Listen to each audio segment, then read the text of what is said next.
نقولها بكل مسؤوليه، الدوله خصها دير تغيير النخب ديالها. راه ما يمكنش مؤسسات كتستافد من المال العام بالملاير وما قدرات دير والو في التعبئه والتاطير لصالح الدوله.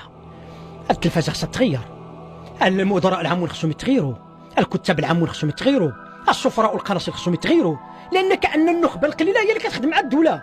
هي دابا الدوله بماذا نفسر فلان؟ ونذكروا بيناتنا بلغه خشب، فلان وزير ثم سفير ثم رئيس لجنه ثم مجلس علمي ثم 7 المناصب. يمكن عندنا ازمه النخب كما يدعي. لا عندنا نخب استاذي.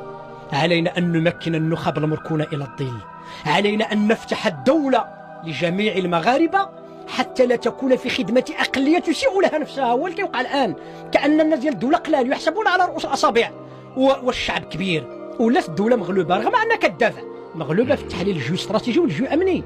اذا الدوله خصها نخب كتدافع عليها، والشعب خصو نخب تيتلاحموا مع الدوله باش